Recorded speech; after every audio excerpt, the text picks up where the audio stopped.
안녕하세요. 박미수 원장입니다.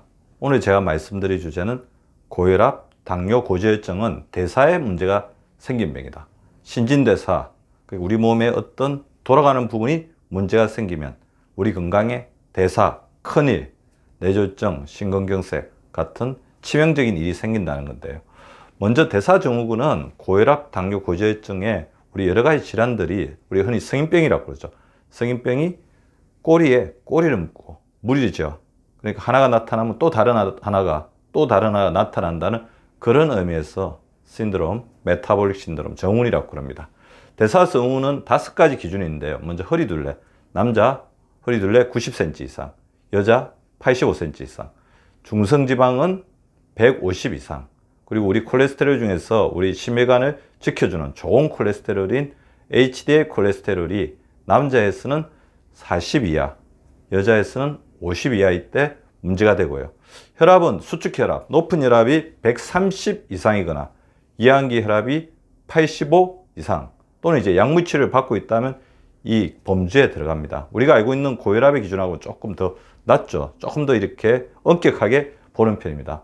공복혈당은 100 이상이거나 당뇨 약물을 먹고 있으면, 그러니까 이 5가지 중에서 3가지 이상일 때 대사증후군이라고 합니다. 다시 외워보시죠. 허리둘레 90, 85, 35인치, 33인치, 중성지방 150, HDL 남자 40, 여자 50 이하, 수축기혈압 130 이상, 이항기혈압 85 이상 또는 약물을 먹고 있거나 공복혈당 100 이상일 때 우리 대사증후군의 기준이 되고, 이것 중에서 3개가 어떤 이렇게 포함되면 이것들이 나중에 큰 문제를 일으킬 수 있다.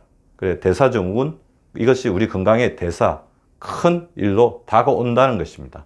어떻게 보면 우리가 알아야 될 기준 중에서 가장 중요한 기준이 아닐까 생각이 됩니다. 인생에서 가장 중요한 기준은 어떻게 보면 행복의 기준이기도 하지만 그 행복의 기준을 좌우하는데 가장 중요한 요소 중에 하나가 건강 기준이잖아요. 대사증후군 기준 반드시 외워서 그 아래로 유지하도록 노력을 해 주셔야 될 것 같고요.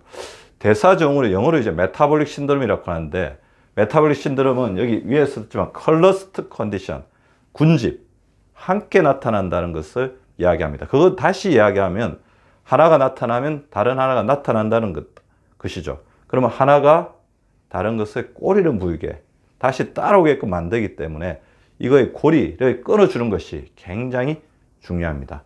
줄을 짓지 않도록. 그래서 그 연결고리를 끊는 게 굉장히 중요할 것 같고요. 그러면 이제 메타볼릭 신드롬이라고 대사증후군을 이야기하는데, 우리 옛날에는 생활습관병, 성인병이라고 많이 했죠. 메타볼리즘을 먼저 알아야 될 것 같은데, 메타볼리즘이 물질 대사 또는 대사라고 하죠. 생물의 세포에서 생명을 유지하기 위해 일어나는 화학 반응. 그러니까 우리 몸 안에서 일어나는, 세포 안에서 일어나는 하나의 화학 반응이 메타볼리즘인데요. 이것을 제가 의학적으로 좀 풀어봤더니 메타볼리즘 중에서 이 5가지 정도를 규정할 수 있더라고요. 메타볼리즘이, 즉 대사가 잘못되면 아까 제가 말씀드렸죠. 건강의 대사, 큰일이 생긴다는 겁니다. 먼저 신진대사 많이 들어보셨죠? 재생시키는 겁니다. 신진대사 잘못되면 어떻게 되죠? 세포 손상이 일어나고, 혈류대사, 혈액이 잘 흐르는 거죠. 순환하는 거죠. 이것이 잘 되지 않으면 혈액의 순환이 안 되기 때문에 혈액의 정체가 일어나는 거고, 영양대사, 우리가 먹고 그걸 통해서 소화흡수, 배설하면서 에너지를 생성하고 우리 세포가 살아갈 수 있는 힘을 얻는 거죠. 이 영양대사가 잘 안 되면 노화가 오겠죠. 노폐물대사, 우리 몸속에서 대사되고 남은 찌꺼기들을 밖으로 내보내야 되는데 이것이 우리 몸에 있는 독소들을 내보내는 거죠. 이것이 잘 안 되면 우리 몸은 만성염증, 우리 몸에 여러 가지 문제들이 생겼죠. 호르몬 대사는 우리 몸에 있는 각종 여러 가지 생명 활동을 조절하는 작용인데, 호르몬 대사가 잘못되면 불균형입니다. 제가 금방 말씀드린 것처럼 이 메타볼릭 신드롬은 신진대사, 혈류대사, 영양대사, 호르몬대사, 노폐물대사까지 관여하는 그런 것과 다 연결이 되어 있는 굉장히 중요한 대사의 어떤 문제가 생긴, 그것을 대사증후군이라고 하기 때문에 반드시 이것을 제자리로 돌려야지 건강하게 살아갈 수 있는 힘을 얻을 수 있다는 겁니다. 그러면 대사증후군 솔루션 중에 아까 제가 5가지 말씀드렸죠. 다시 그럼 이것을 되돌리기 위해서 어떻게 하겠습니까? 허리둘레를 정상 범위 내로 유지를 해야 되겠죠. 유산소 운동을 해주는 게 필요하고요. 제가 항상 말씀드린 것처럼 배고픈 듯 천천히 밥 한 번, 반찬 한 번이 아니라 채소 한 번, 비채소 한 번, 밥 한 번 이렇게 거꾸로 식사법 하는 게 중요할 것 같고요. 요즘에 이제 허리둘레에 대해서 또 각광받는 이론이 우리 장내 세균총이죠. 장 건강이 비만과 면역을 좌우하는 굉장히 중요한 어떤 건강의 하나의 요소, 생태계로 떠오르고 있기 때문에 장 건강에 도움이 되는 프리바이오틱스나 프로바이오틱스를 적절하게 섭취해 주는 것이 필요할 것 같고요. 중성지방 아까 중에 150 이상이면 위험하다고 그랬죠. 그럼 중성지방을 줄이기 위해서는 어떻게 되겠습니까? 중성지방 잡는 좋은 지방, 불포화 지방산인 오메가3를 충분하게 드시는 것들이 필요할 것 같고요. 중성지방이 어떤 음식을 먹었을 때 많이 올라가죠? 여러분들 알고 계시는 것처럼 고기 많이 먹는다고 올라가지 않아요. 오히려 인스턴트 음식, 과자나 이렇게 인스턴트 음식들을 많이 먹었을 때 올라가기 때문에 그런 중성지방이 원료가 되는 어떤 음식들을 조금 자제해 주는 것들이 필요할 것 같고요. HDL 콜레스테롤, 좋은 콜레스테롤을 올리기는 굉장히 쉽지 않지만 그나마 운동을 꾸준히 하고 스미 섭취를 하게 되면 HDL 콜레스테롤을 늘릴 수 있다고 되어 있습니다. 혈압은 최악의 경우를 방지하기 위해서 어떻게 됩니까? 드시고 계신 혈압약을 잘 드시는 게 필요할 것 같고요. 그 다음에 혈압의 가장 중요한 어떤 원인이 되는 소금 섭취가 지나치게 되는 것을 막기 위해서 저염식, 제가 국을 먹을 때 젓가락으로만 먹어서 건더기만 먹고 국물을 먹지 않는 것. 그 다음에 혈압을 올리는데 가장 중요한 원인이 되는 것 중에 하나가 스트레스이기 때문에 스트레스를 풀어주는 다양한 어떤 활동들을 해주는 것들이 필요합니다.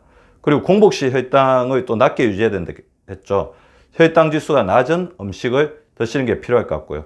인슐린의 창고인, 인슐린의 파트너인 근육량을 늘리는 것도 필요합니다. 그리고 더불어서 우리가 인슐린이 제일 먼저 에너지를 저장하는 창고 중에 하나인 간을 잘 디톡스해서 이것을 잘 조절해 주는 게 필요한데, 간을 디톡스하기 위해서 가장 중요한 건 독소 물질을 줄이는 거죠.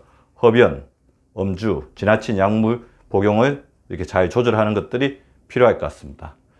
그래서 다시 한 번 더 정리하자면 메타볼릭 신드롬을 잘 해결하려면 간단하게 두 가지 방향으로 가셔도 될 것 같아요. 만약 본인이 비만이라면 체성분 분석을 해서 체지방률을 줄이고 그다음에 허리 둘레를 감소시키는 것이 필요할 것 같고요. 비만이 만약 아니라고 한다면 근육량을 보다 더 늘려가지고 적절한 어떤 체중, 건강한 체중을 유지하도록 하고 활동량을 늘리면서 우리가 많이 걷고 많이 뛰고 그렇게 하면서 우리 몸에 있는 혈액순환이라든지 인슐린 기능을 좋게 하는 것이 필요합니다. 메타볼릭 신드롬, 대사증후군의 기준을 잘 알고 그것을 숙지하고 계신다면 충분히 나중에 건강상에 큰 문제가 생기는 것을 미연에 방지할 수 있습니다. 여러분이 눌러주시는 구독과 좋아요는 사랑입니다. 많이 눌러주세요.